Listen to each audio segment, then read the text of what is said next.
heaven and hell. Little children in heaven. 2. 336. It was also shown how tender their understanding is. When I was praying the Lord's Prayer, and from their understanding they flowed into the ideas of my thought, their influx was perceived to be so tender and soft as to be almost solely a matter of affection, and at the same time it was then observed that their understanding was opened even from the Lord, for what flowed forth from them was as if it simply flowed through them.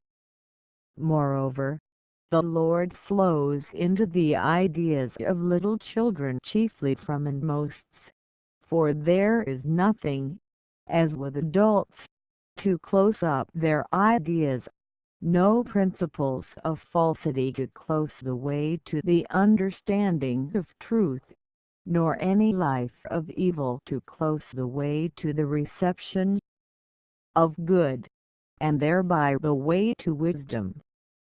From these things it can be confirmed that little children do not come at once after death into an angelic state, but are gradually brought into it successively by means of cognitions of good and truth, and this in harmony with all heavenly order, for the least particulars of their disposition are known to the Lord, and thus they are led, in accord with each and every movement of their inclination, to receive the truths of good and the goods of truth. 337. I have also been shown how all things are instilled into them by delightful and pleasant means suited to their genius. I have been permitted to see little children most charmingly attired, having garlands of flowers resplendent with most beautiful and heavenly colors twined about their breasts and around their tender arms. Once also it was granted me to see them accompanied by nurses and maidens, in a park most beautifully adorned, not so much with trees, as with arbors and covered walks of laurel, as it were, with paths leading inward, and when the little children entered, attired as they were, the flowers over the entrance shone forth most joyously. Hence the nature of their delights can be established, also how they are led by means of pleasant and delightful things into the goods of innocence and charity, which are continually instilled into these delights and pleasures by the Lord. 338. It was shown me, by the mode of communication common in the other life, what the ideas of little children are when they see objects of any kind. Each and every object seemed to them to be alive, and thus in every least idea of their thought there is life. And it was perceived that little children on the earth have nearly the same ideas when they are at play, for as yet they have no such reflection as adults have about what is inanimate. 339. It has been said above that little children are of a genius either celestial or spiritual. Those of a celestial genius are easily distinguished from those of a spiritual genius. The former think, speak and act so gently that hardly anything appears except what flows from a love of good to the Lord and towards other little children. But those of a spiritual genius are not so gentle, but in everything with them there appears a sort of vibration, as of wings. This is evident from their indignation and from other things. 340. Many may suppose that in heaven little children remain little children, and continue as such among the angels. Those who do not know what an angel is may have had this opinion confirmed from portrayals here and there in churches, in which angels are represented as little children. But the fact is entirely otherwise. It is intelligence and wisdom that make an angel, and as long as little children do not possess these they are not angels, although they are with the angels. But as soon as they become intelligent and wise they become angels.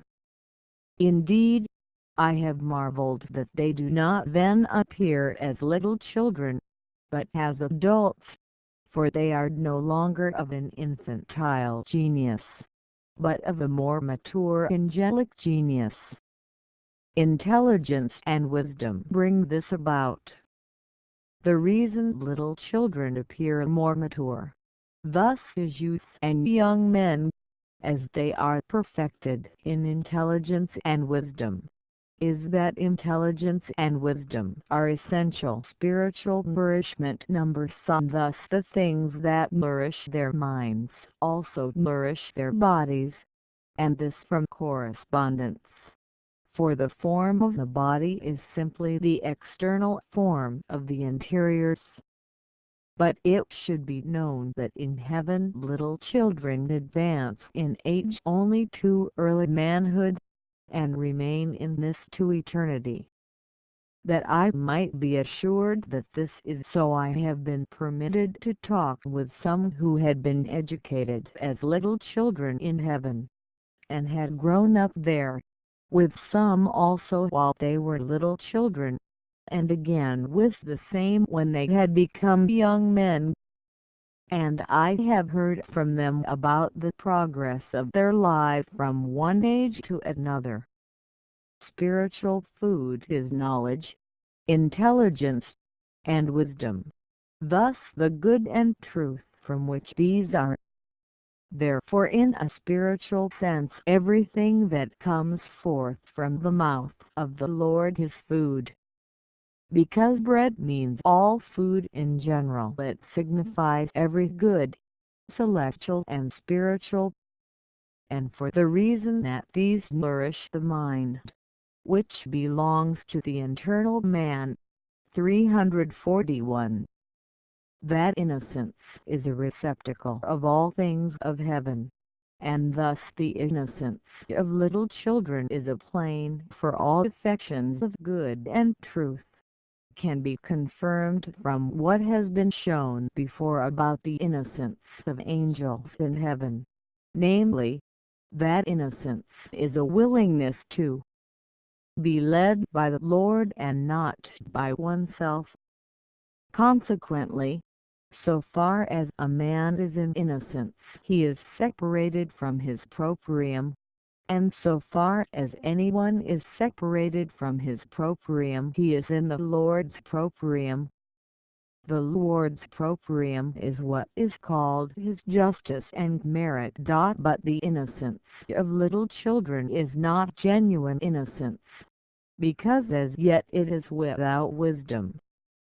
Genuine innocence is wisdom. For so far as anyone is wise he loves to be led by the Lord, or what is the same, so far as anyone is led by the Lord he is wise.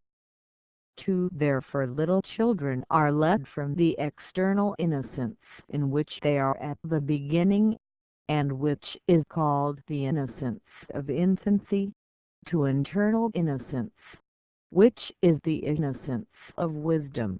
This innocence is the end that directs all their instruction and progress.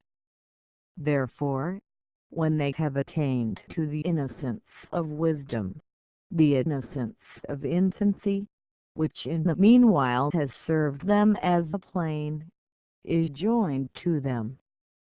3. The innocence of little children has been represented to me as a wooden sort of thing, almost devoid of life, which becomes vivified as they are perfected by cognitions of truth and affections of good.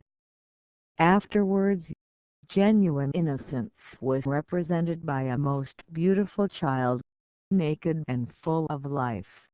For the really innocent, who are in the inmost heaven and thus nearest to the Lord, always appear before the eyes of other angels as little children, and some of them naked. For innocence is represented by nakedness unaccompanied by shame, as if said of the first man and his wife in paradise. So when their state of innocence perished, they were ashamed of their nakedness, and hid themselves in the Word. The wiser the angels are, the more innocent they are, and the more innocent they are, the more they appear to themselves as little children. This is why the word infancy signifies innocence. Next, I will read Little Children in Heaven. 3. Please click on subscription and likes if it helps with heaven. Thank you.